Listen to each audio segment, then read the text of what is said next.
JR the Bossman Show. We're back at you live and in living color. JR the Bossman, John Beckler. Check us out. Twitter, Bossman Show, JR the Bossman, JD Beckler. We got you covered on the syndication tip, folks. Hey, Audio Boom got you covered. iHeartRadio got you covered. Radio Public. We got Spotify. We got TuneIn. We got Spreaker, YouTube, Stitcher, Google Play Music. John, we're in business. We got Blog Talk Radio for our segment forms. Not the whole full hour of the show, but John, I'm loving our extended shows this year. This has been a great thing for us. More guests to talk to.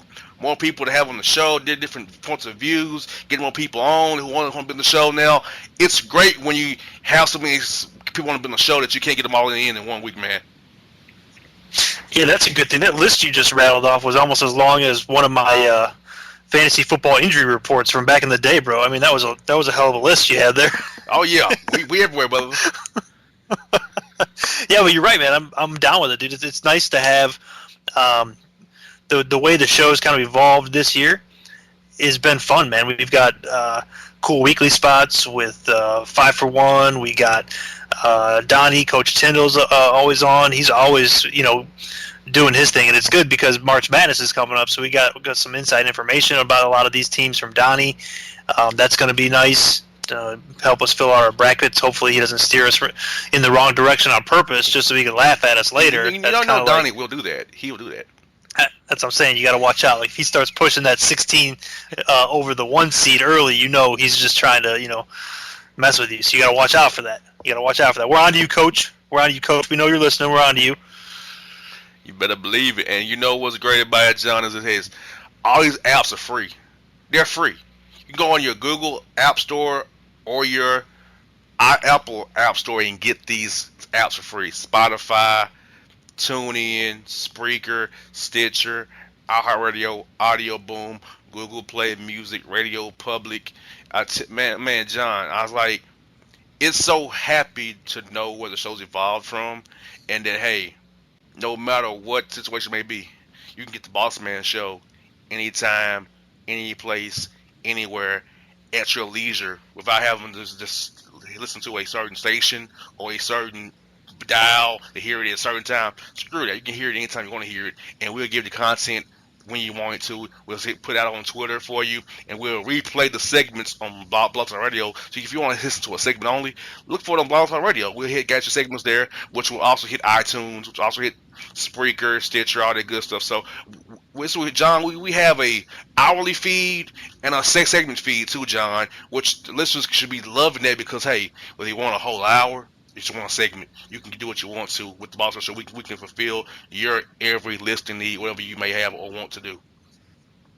And that's the best. That's how I do it. Like when I listen to other podcasts or radio shows or what have you, I have gotten into the habit of, kind of loading them up in the car when I get in the morning instead of listening to drive time radio.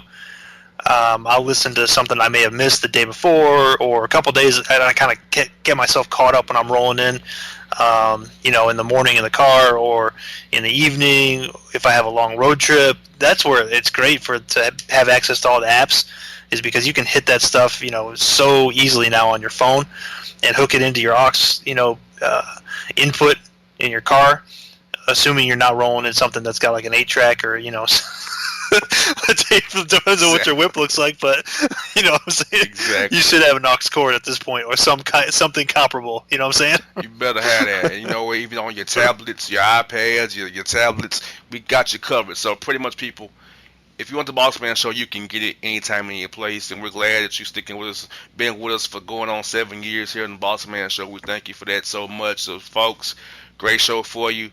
We're going to call this show Mid-Major Madness because we have a lot of mid-major coaches on the show with us today.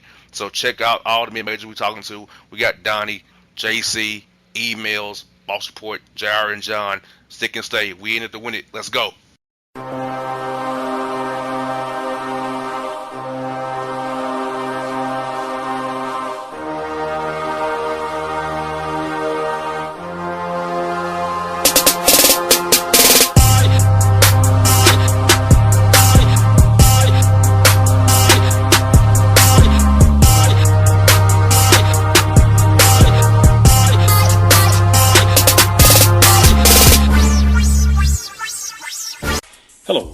Travis Williams, President and CEO of Academics and Athletic Consulting, focusing on educating and empowering tomorrow's collegiate athletic leaders.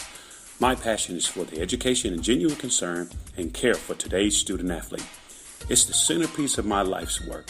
A college education, both in and out of the classroom, is a truly rewarding benefit. For more information on AAC, you can go to www.academicsandathleticsconsulting.com. Once again, www.academicsandathleticsconsulting.com. Or you can follow me on Facebook at Academics and Athletic Consulting, or Twitter at Coach TWill24, or Instagram Travis L. Williams 24. Or you can call me at 404-542-6079. Once again, AAC is very proud to partner with J.R. McHenry of the Bossman Radio Show, covering sports and entertainment across the country. Please tune in weekly for informative, entertaining, and expert analysis on today's sports and entertainment topics. Thank you.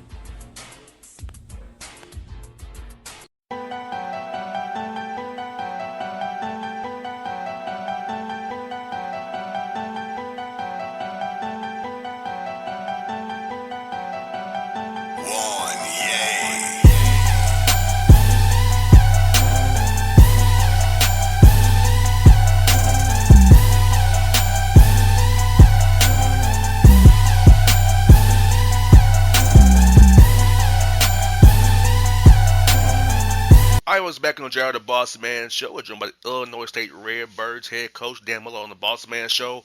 Coach Muller, how are things going up there for you in Illinois State as you get ready for this MVCT tournament coming up here real soon?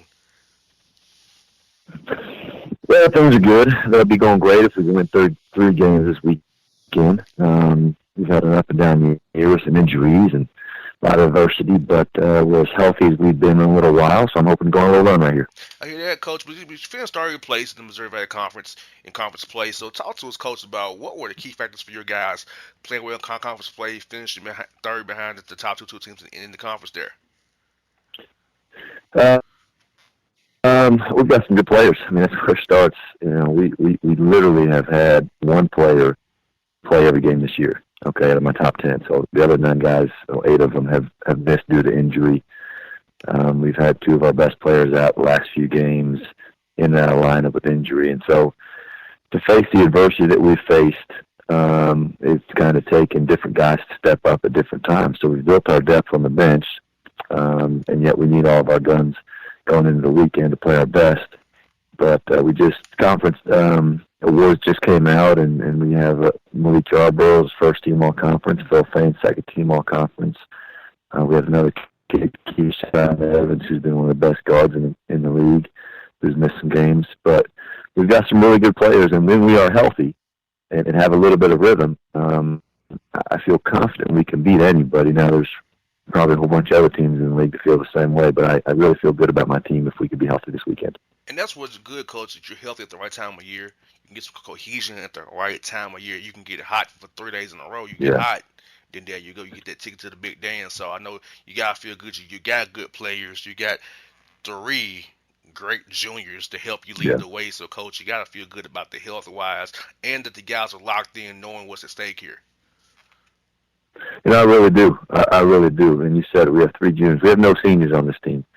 Okay, I lost 5 of my top 6 scorers last year, so it took us a little while to figure some things out. We had a bunch of injuries, but this is as healthy as we've been. Now, we were healthy. We won 4 in a row. We won 6 out of the last 9. We won 4 in a row, and then Keyshawn Evans gets injured, and then Phil Fain gets injured. You know, that's 31 points combined between the 2 of them. They missed a game together, 3 games separately.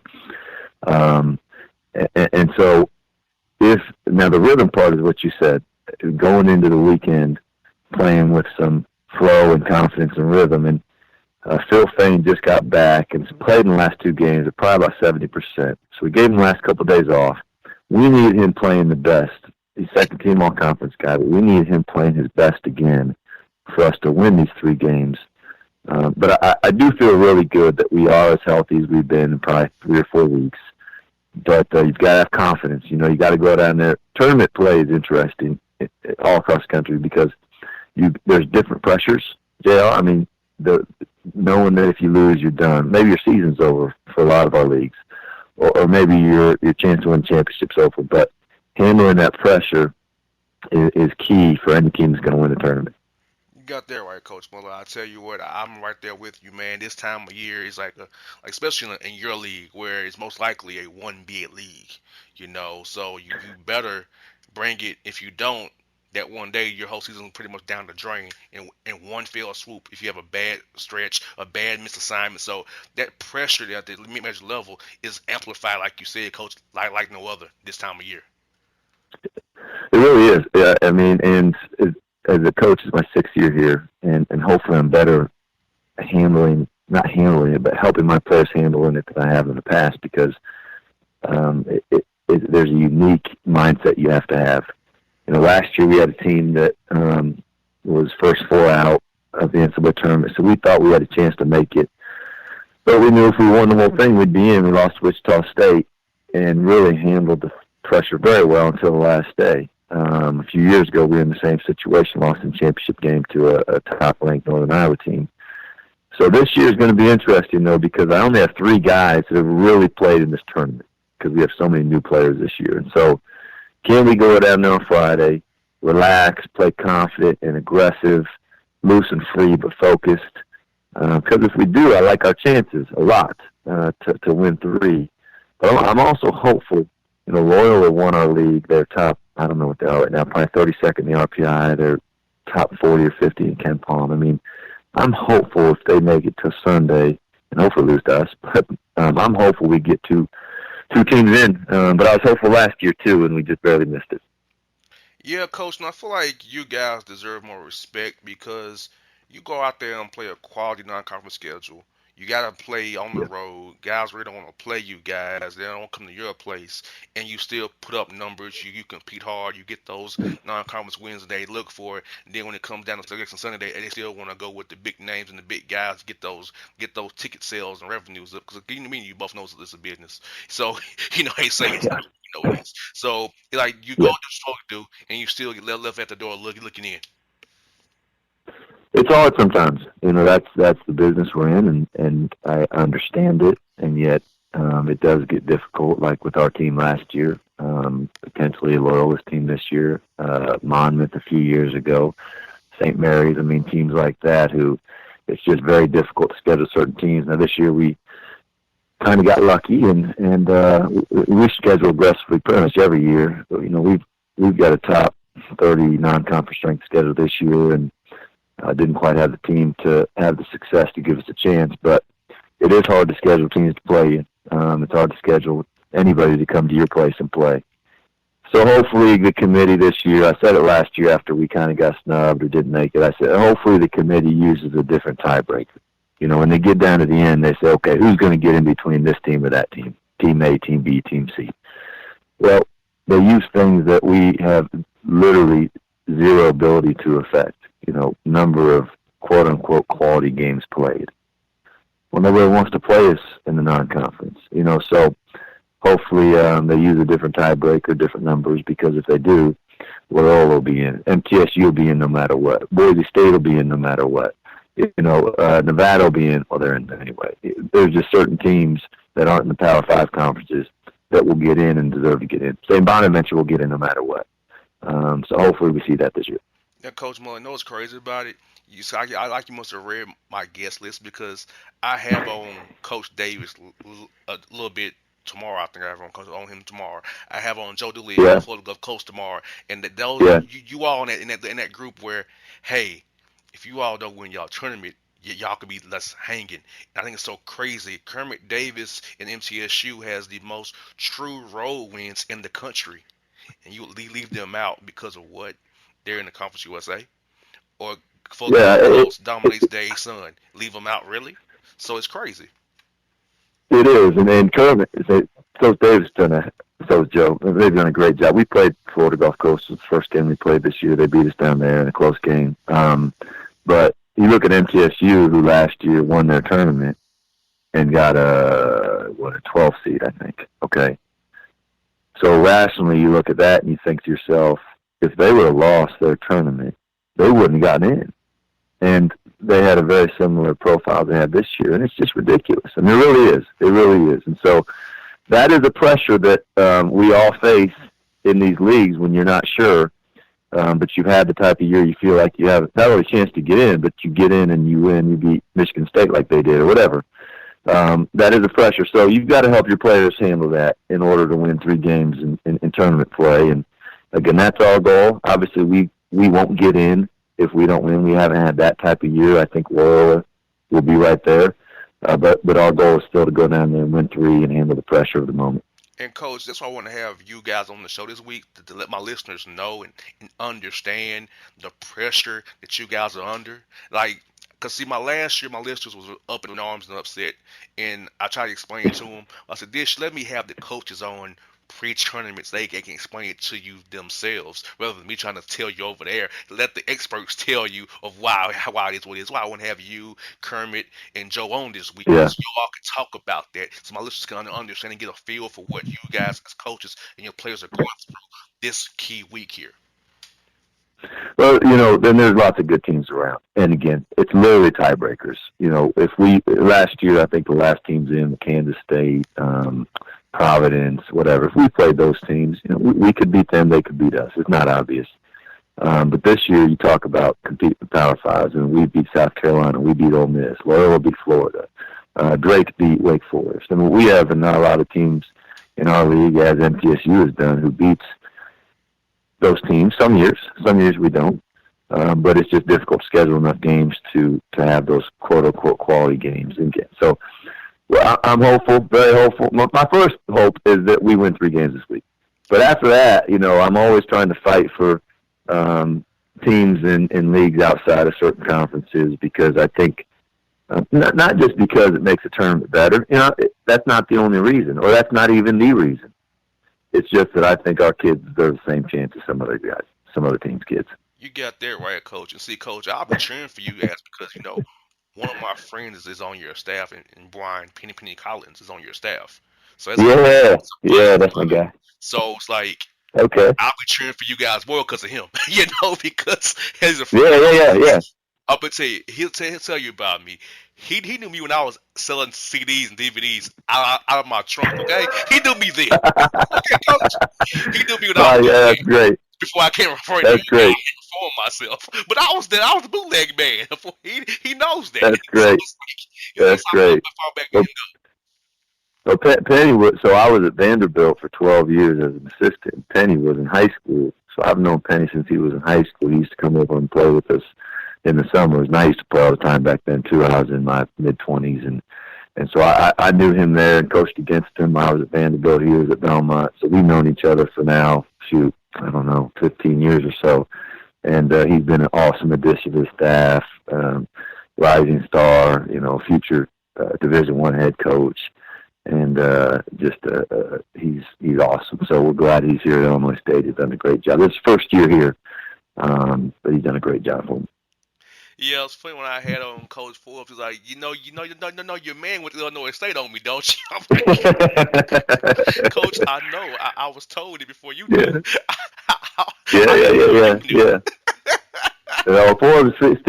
Forbes done a great job. They lost a few games recently, but he's done such a great job there too. I've known Steve for a long time too. But there's so many good coaches out there at all different levels. The longer you're in, the more people you know. But like I said, Forbes has done a great job over there at ETSU also. Now, Coach, let me ask you this, because a lot of guys who listen to the show may not know about your conference. We talked a little bit about your conference. Yeah. We talked about the depth and the coaching in the Valley Conference. You got Nico used to be coaching down in the Southern Conference as well. You got different guys in that conference. Talk a little bit about how great this conference is for the depth of it, the coaching, the quality of talent that you can get in that league there. Yeah, it's really good. I mean, it really is one of the better mid-major leagues in the country, and we have great venues. I mean, we got a 10,000-seat arena, and all across the conference we have terrific facilities, upgraded programs that care about basketball, schools that care about basketball.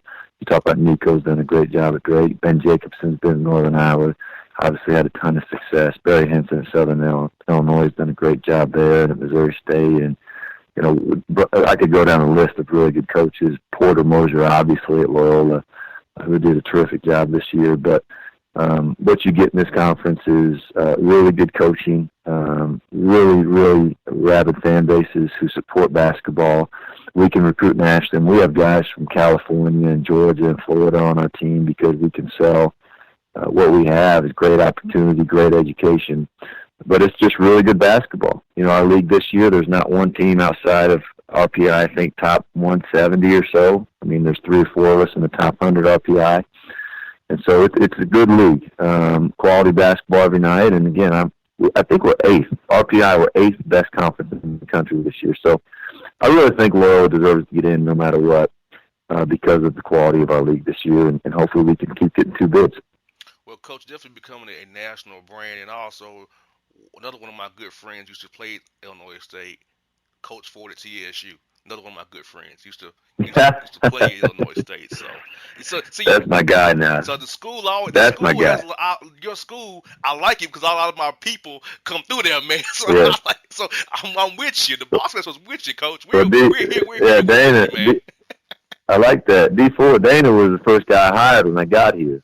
And so, because I played here too, but D Ford, talk about doing a great job at Tennessee State.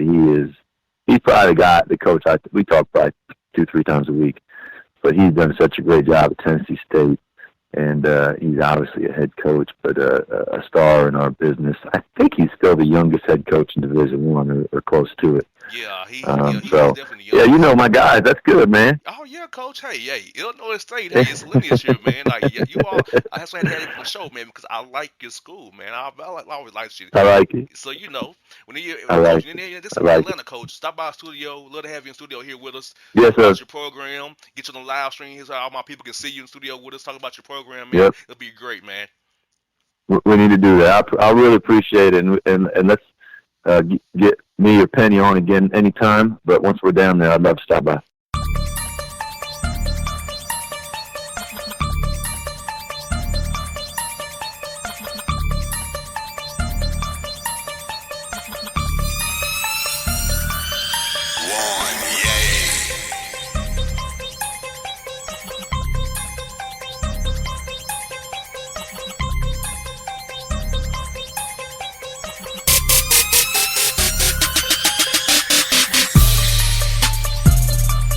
Fantasy football season is fast approaching, and if you're looking for an edge this season, you need to contact the guys at Draft Day Consultants. The concept is a simple one. Draft Day Consultants takes your requests and connects you with one of their trusted analysts, who then guide you through your draft. Whether you just need a sounding board on decisions, or if you need them to conduct your entire draft, Draft Day Consultants has you covered. Every one of their consultants has a proven track record of success, and have conducted hundreds, even thousands of mock drafts. Thanks to this year-round research and analysis, the guys at DDC have an unmatched understanding of player values. So gain an edge on your league mates this season by hitting up draftdayconsultants.com. That's www.draftdayconsultants.com. Now get after it, fantasy footballers.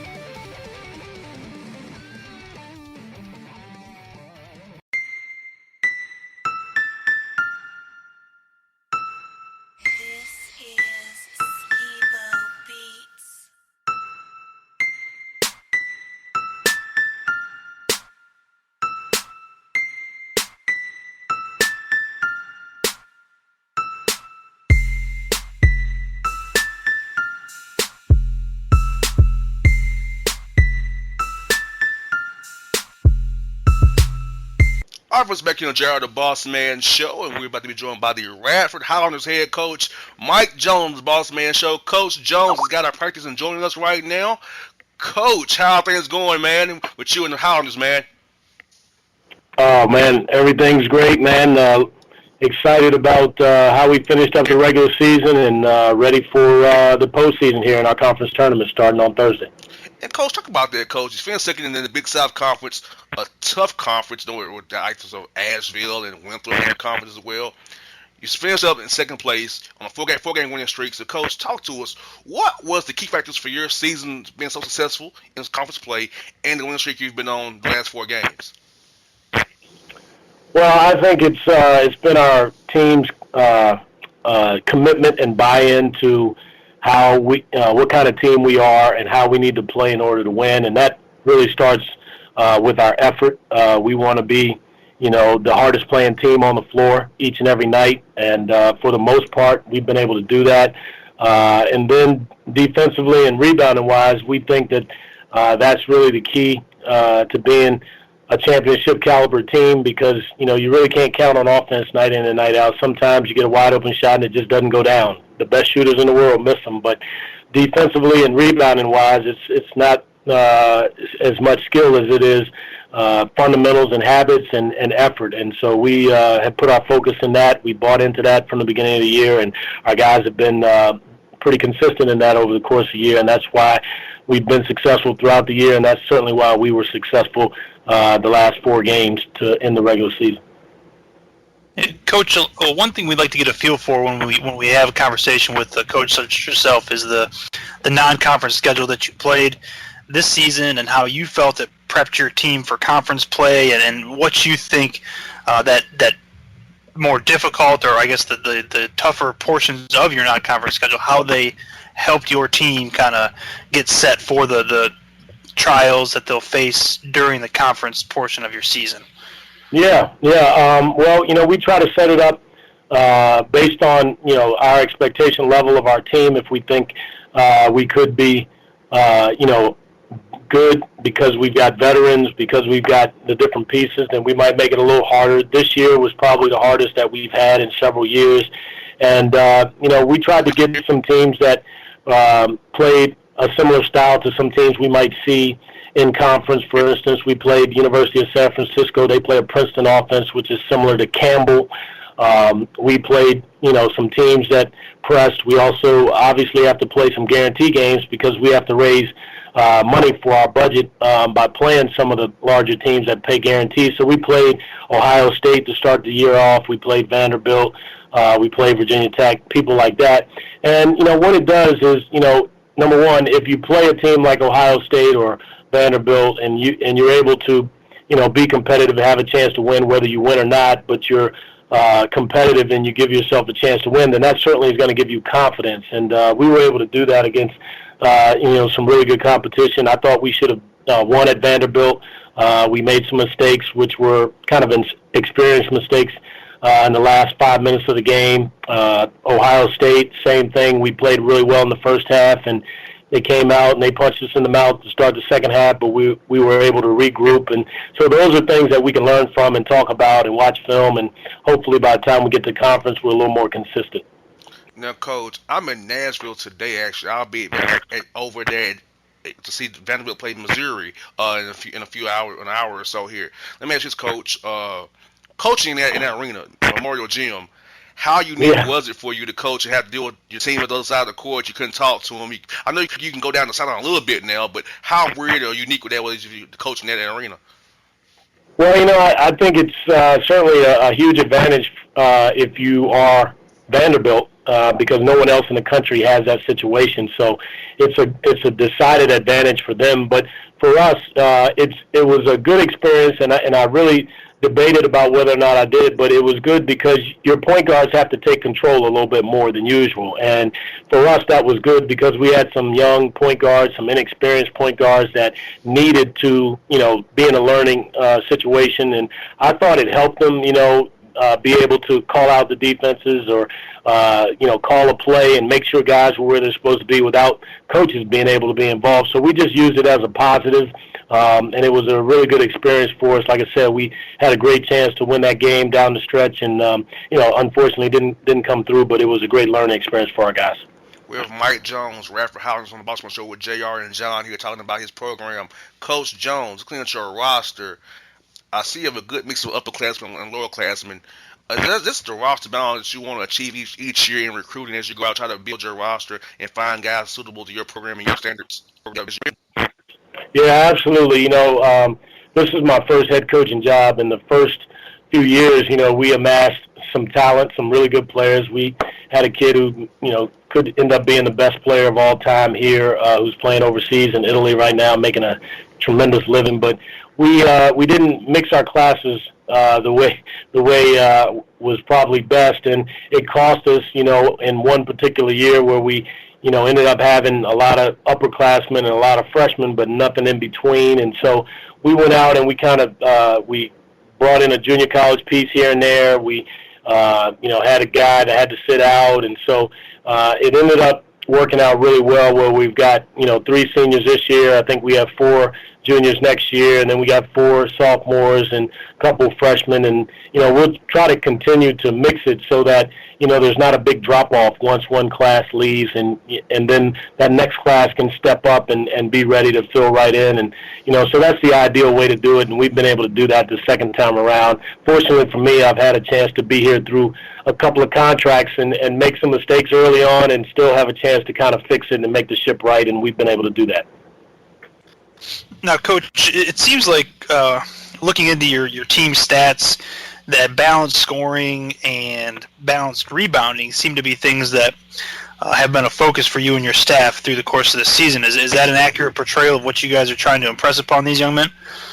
Yeah, I mean, we have a guy by the name of Ed Polite, Jr., who is one of the premier rebounders, not only in our league but in the country. And we, in the past, have relied on him to do a lot of our rebounding. And as a staff, we just, challenge the rest of the guys to not rely on EJ to get all the rebounds and for other people to step up. And, Randy Phillips, who's done a tremendous job, he's had an incredible season for us. He's really stepped up and taken on a lot of the rebounding responsibility.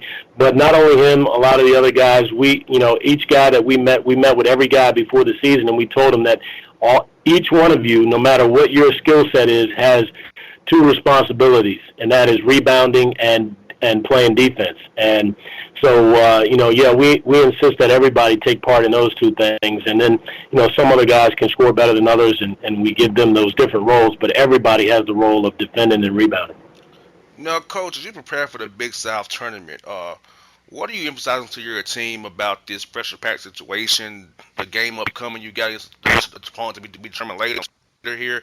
So how do you prepare a team like yours, a mid-major team, where if you don't win that tournament, you might not have another game to play? So how do you prepare them for that pressure, and how do you prepare them just to be prepared for any team that they may see based on how their draw breaks? Yeah, we talk about believing in what we're doing, being consistent in our approach every day in practice, competing at a high level every day against each other, so that we're constantly getting better. And that's the bottom line. Every day you take the court, if you're getting better, then you're preparing yourself for the next time you take the floor. And so whether it's a pressure situation of a tournament or just the next game, for us, we'll look at it like it's the same. We know that in the tournament, everybody's intensity level goes up. Everyone's desperate to try to win and get to the tournament. But, for us, we're talking to our guys about believing in what we're doing, believing in each other, and competing as hard as we possibly can. And then on top of that, we also want to make sure that our level of focus and concentration to the details is very high. And so, we want to hold each other accountable. Everybody that's in our circle, we want to hold them accountable to the things that we preach every day: closing out, playing with big hands, blocking out, all those fundamental things that go into winning. And we just try to emphasize that. And on top of that, we try to have a good time. We try to have fun every day. We walk out there and we show them videos of themselves and try to make light of things and keep everybody loose and get out there and play confident and play aggressive.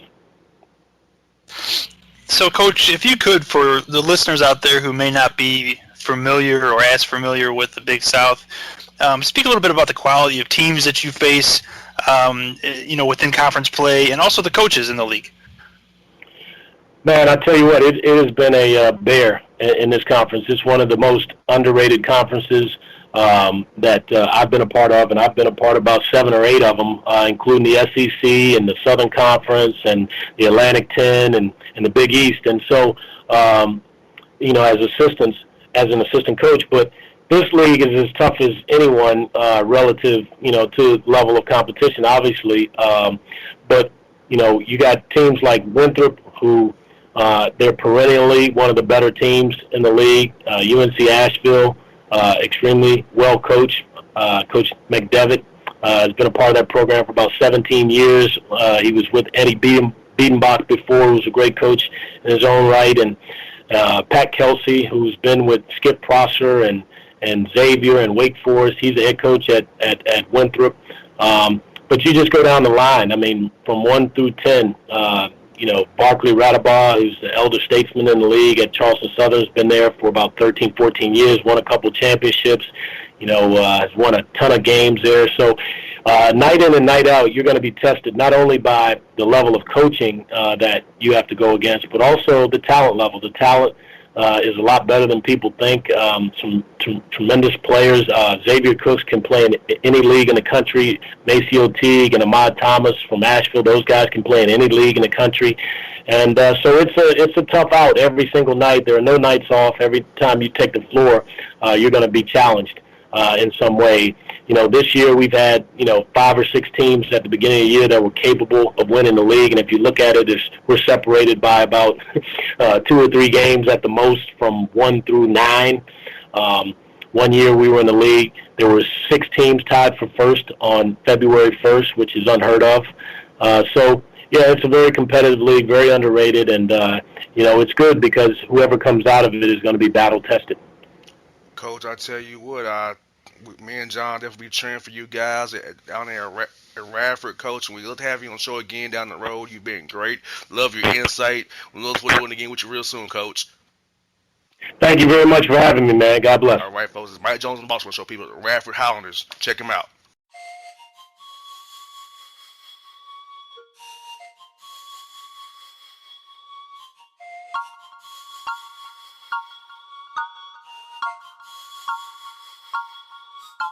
Zaytoven.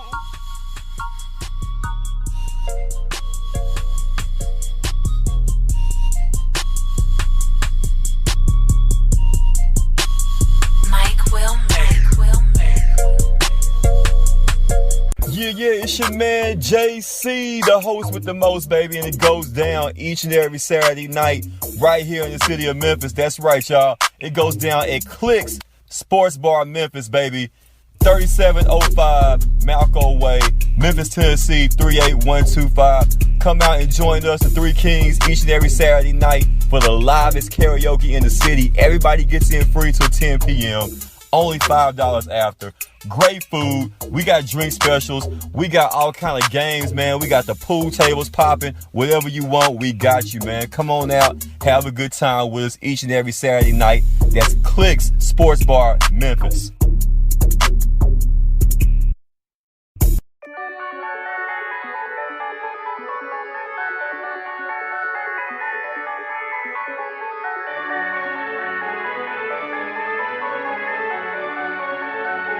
T.O.B.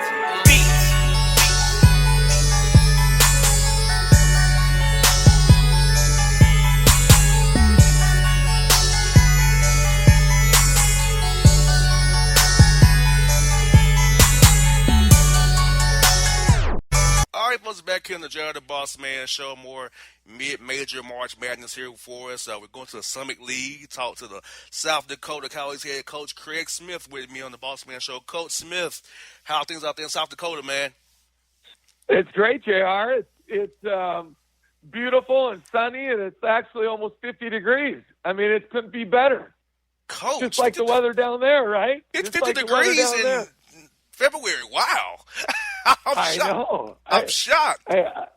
It's amazing, isn't it? I always tell people we're in the University of South Dakota is located in Vermillion, South Dakota, and Vermillion is 5 minutes from Nebraska and 20 miles from Iowa.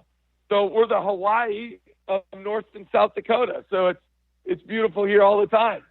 Not quite like that weather you got, though. Well, today, Coach, is rainy and 64 degrees. So it's not what it usually is, Coach, but I'll take that in there because, Coach, Georgia's humidity makes my allergies go crazy. So I'm thankful for it's not hot and humid because it chokes me out. Absolutely. It's funny how it works, man. It's funny how your body gets acclimated. We have 4 guys on our team from Texas, 2 from Houston and 2 from San Antonio. And yesterday it was like 45 degrees And before practice, a couple of the guys were like, "Coach, it's so nice out." And I told him, I said, "You never thought 40 degrees would feel so good, would you?" And he goes, "No, for real, Coach. Like, it's amazing how good it feels." But it's funny how your body just adapts to, when you're used to the heat, you just get used to the heat, right? But when we go to Atlanta or Houston in the summertime, I mean, you just can't stop sweating because it's just so hot and humid, But it makes for a good story. Coach, when the next time you come to town for the recruit, I'd love to have you when we go do our Braves night at our station here. And just let's say even at 8:35, even on a Wednesday or something, you're still just you need a John Thompson towel almost to wipe the sweat off you. Is that right? Hey, you got to be careful what you wish for, man, because I'll take you up on it. Come on down, hey, Coach. I love when all you coaches come to town.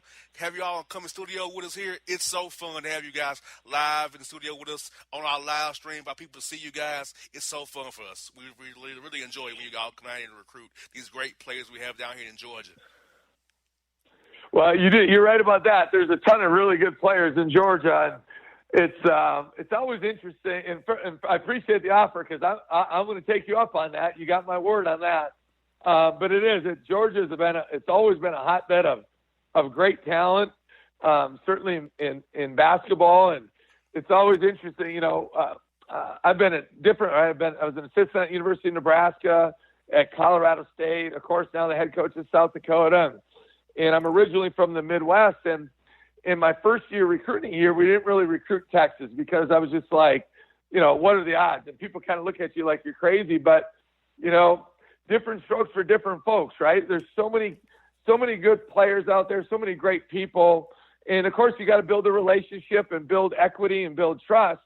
And I'd recruited Texas for 9 years when I was, 7 years when I was an assistant at Colorado State for 5 and then 2 at Nebraska, and built a lot of good relationships with high school coaches and AU coaches. And after not doing that the first year, I'm like, what are we doing? We have a good name, a good reputation, and we really started recruiting Texas hard. And now we have 4 guys on our roster, and they all 4 have a very bright future at the University of South Dakota. And Coach, speaking of your bright future, Coach, you're second in the Summer League play behind South Dakota State, where TJ Otzelberger's crew is just winning, but I feel like you guys have a chance to get them. I feel like you guys can get them this year, Coach, and I feel like you guys are playing well at the right time. So talk to us about what's been the keys to your season and where your guys playing so well. When did you feel like you had a good team on your hands this year? Well, last year we ended up winning the I've been here for 4 years, and it was a rebuilding project. There's no doubt about that. But everywhere I've been, whether I've been an assistant or I was a small school head coach for 3 years and at any high school, Mayville State, and the year before we got there, they won 1 game. In all 3 years we were there, we got to the national tournament, including our last year where we played the national championship game. And so it was kind of the same type of deal. Vermilion's a very small city. It's not for everybody, but it's an amazing place in terms of it's really a family type atmosphere, so on and so forth. So those first 2 years were a little bit rough sledding. We didn't inherit a whole lot, and so we kind of had to get through that. And then last year we had one of the youngest teams in the country, and certainly one of the least experienced team. We actually had 10 brand new players in our program, 10 newly eligible players, 7 new players. And so we were a bit of a work in progress, but we ended up going 22-12. We won the regular season championship, won 6 in a row to end the year, and 9 of our last 10, I believe it was. And we ended up losing on basically a last-second shot in the conference tournament. And you know how that goes at our level. There's one team that makes it to the big dance. And so we made the NIT, and it was really a bittersweet ending to a fantastic season. And we only lost 1 senior. And now he was a good senior. He was a first-team all-league guy, but we returned our core. We're still one of a younger team, but we're an experienced team. And so we had a strong feeling we'd have a very good team this year. And, we finished the regular season 24-7, set a school record for most Division I wins, and ended up 6th in the mid-major poll. And so we set all kinds of records, but we have great chemistry, great camaraderie. think we have a fun style of play where we're average over 80 points a game, and yet we're one of the top 40 defensive teams in the country. So that's a good combination. But our chemistry is really, really good. South Dakota State's very, very good, and they ended up winning the regular season title, like you said.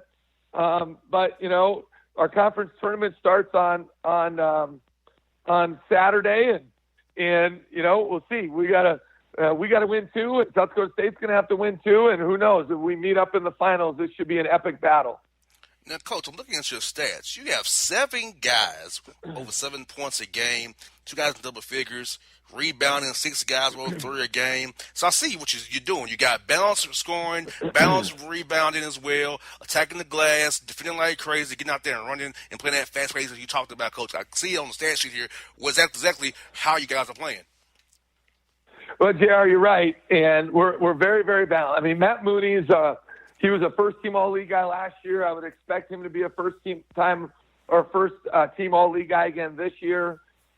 He's really kind of our catalyst, and then we're super balanced after that. Tyler Hagedorn and Trey Birch Manning and Tristan Simpson and Tyler Peterson, and you just go right down the line. And a lot of nights it's a different guy that kind of steps up, but because of our balance, it's really, really hard to key on, specific guys. And Mooney's always going to be the guy that people are going to try to take away, but he's really expanded his game too. He's become a very good playmaker.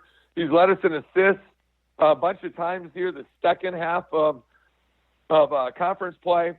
And so, that's how we want to play, though. You're right. We want to get up and down. I think one of our biggest strengths is we're very good in transition, and so we want to push the tempo. We want to push the pace, and we give our guys a lot of freedom. We don't run a million sets. We give our guys freedom to go be players and not robots. And I think that attracts a certain type of guy, to our program. And we're big into skill development and in developing those guys. So you got to be able to trust them when they get out there. And then our backbone in the last few years truly has been our defense. We were number 1 or number 2 in almost every defensive statistical category last year. We're the number 1 defensive team in our league this year. But I think there's always, sometimes there's a misnomer that, if you're a defensive team, you can't get out and run. No, and I just say, why can't you do both? Right? And that's what North Carolina's done so well for many, many years. Yeah, absolutely. And so we always want to put pressure on our opponents. We create a lot of turnovers that lead to some easy baskets, and it's really a fun style of play. One of our starters, Carlton Hurst, he was a Division I transfer from Colorado State. He started every game for just over a year and a half, and he broke his hand after our second conference game, and so he hasn't played since that point. And that was a big loss, and we ended up losing a game because we were just kind of trying to figure it all out from that point. But now we've really adjusted well, and hopefully we'll get Carlton back here before the end of the year. Yeah, Coach, I go to all these clinics with these coaches here. They come in Georgia, do clinics, and I'm like, I hear them talk about one side of the basketball, but I feel like you can be balanced and do both, because if you defend like crazy, get that rebound, outlet the ball on your secondary, primary breaks, you can score quickly on guys when they get set. And you grab them out, you can press them a little bit. You can just don't confuse them with playing some 130, 140, half court, switch everything. That's to throw them off and wear them out. Then you can still get out and do your thing and run some more. But, yeah, Jerry, you're right. That's what's great about basketball. There's so many different philosophies, different styles of play. There's going to be guys that are good players in our program that might not be that good in a different style of play. There's going to be guys that are really good in another program that with their style of play that might not quite fit our style of play. But I just always believe you always want to put pressure on your opponents, right? Don't give them any free possessions.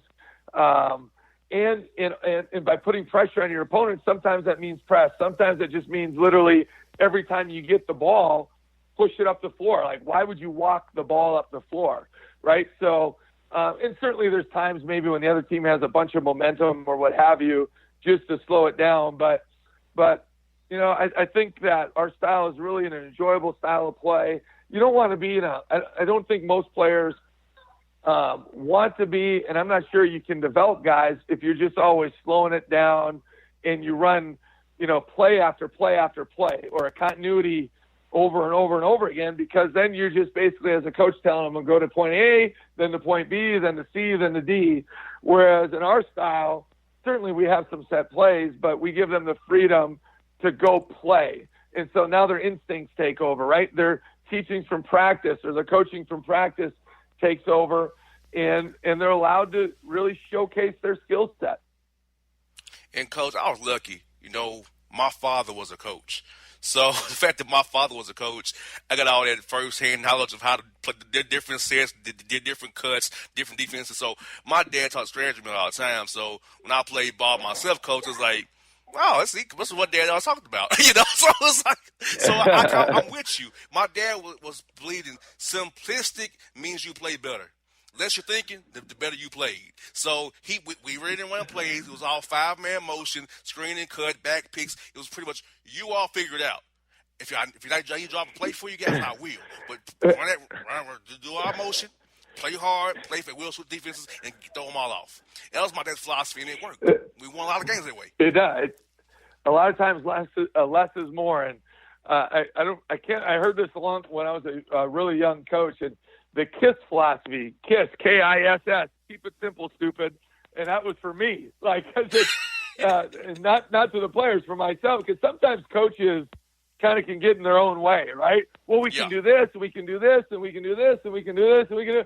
Well, okay, that's all fine and dandy, and some coaches put their egos into play where they're trying to show off how smart they are, and I think genius coaches have the ability to, or really smart, not necessarily genius, but smart coaches have the ability to obviously make adjustments, be who you are, but it's all about what's executable. Like, what can our guys handle where they're not going to paralyze themselves when they're on the floor, because the legs feed the wolves, right? And the more you're thinking out there, it slows your feet, right? It's like a good dancer. If you just go out there and let it flow, right, good things are going to happen for you. So you don't want to have paralysis by analysis, by overthinking a game plan, overthinking what you're doing, whether it's offense or defense. You got to have structure. I mean, you got to have some semblance of organization and guys kind of understanding what their strengths are and their weaknesses, and as a coach, putting them in a position to utilize their skill set and to give them the best opportunity to have success for the team, certainly, and then also for themselves. And, Coach, though, my dad would bust me up about choosing radio over coaching. I'm like, Dad, I don't have the patience to scream at guys every night. I'd rather do it on the radio and be done with it. You know? Scream about you guys and be done with it. You're the smart guy. You get paid just to talk all day, right? I mean, you're the genius out of the group here. Are you kidding me? Exactly. Going to radio, listen to music, talk shop, chop it up with people. It's good stuff. You got that right. Hey, Coach, look here. I'm happy that I have my voice is not hoarse. You know, I can wear what I want to wear. I have my own hours. It's like, I love it. I know, man. Getting it done. That's what I say. It's living the dream. That's what, right? Living the dream. That's what you're doing. Yes, sir. You got that right, Coach. And I got to ask you, Coach, about the Summer League, because, you know, I heard on Billups as well, TJ as well on the show. Talk about the Summer League as a whole, Coach, because I feel like the league gets slept on a lot, because you guys got great talent in Summer League, great universities, great towns, and I feel like people don't really know about it because it's not one of the major Power Fives or the one that hire me major conferences. They kind of sleep on the Summer League. So if you could, Coach, tell our people here in Atlanta about the league and how great it is, and about the coaching and the players that's in the league that they might not know about from not going to hear about it as much. JR, it's a very good league. You know, there's 32 conferences in Division I men's basketball, and obviously everybody knows about the BCS leagues, right? The ACC, the SEC, the Big 12, the Big 10, and the Pac-12, and then of course you got the Big East in there. The American Conference is very, very good, but and I know I'm missing one in there too. But those are like the 7 to 8 school conferences that get multi-bid leagues, right? And then after that, basically everyone gets one team to go to the tournament. And on the West Coast Conference too, we'll get 2 with Gonzaga and St. Mary's. But to give you a little bit of the viewers like a better picture, so there's a mid-major poll that comes out, collegeinsider.com mid-major poll. And, polls are polls. They're not, it's not an exact science, but what it does do is show a level of respect of what people think of your program. And Gonzaga and St. Mary's are almost always 1 or 2, maybe 1 and 3, whatever. Last week, we were ranked 3rd in the mid-major poll, and South Dakota State was ranked 6th, right? This week, South Dakota State's ranked 4th, and we're ranked 6th because they beat us last week at their place, and so deservedly so. But my point is, we have 2 teams in the Summit League ranked in the top 6 in the mid-major poll. You have 2 teams. We're 24-7. They're 25-6. We played at Duke this year. We ended up losing by 16. We played at UCLA this year, lost by 3. We played at TCU this year. Tie game with 2 minutes to go. We had a wide open 3 with 13 seconds, and we just missed it. That would have tied the game. So we played some heavy hitters to the wire, right? And it's a really neat thing for the Summit League to have 2 schools like that are literally an hour and 45 minutes apart, and both in the same state, and the only 2 Division I programs in the state. And I think that's great, certainly for our rivalry, but it's great for the Summit League. Summit League's a relatively new league. It's a basketball. I mean, obviously there's a ton of sports in there, but in the Summit League there's no football, so it's a basketball league. Women's basketball is very good as well, and so our league in the RPI, last I looked, which was last week, was ranked 13th in the RPI out of those 32 conferences. So it's a very good league. There's really good players, high level players, and so it's exciting. It's definitely a league or a conference on the rise. Now, Coach, I'm going to tell you a quick story. When you come in town, I'm going to take care of it because you can ask Rodney Billups. He wanted Waffle House. He wanted Waffle House. He said, JR, here you got good Waffle Houses here. I said, yes, we do. Where's the one at? 2 miles up the street, 2 miles up the road. I have to tell you right now, he was so happy to get Waffle House. So when you come to town, Coach, I will show you the Georgia Delights. I'll take care of you, man. It's just a little quick story about we're going Waffle House, and I'm getting in that studio, and we're going to go live. You got that right, Coach.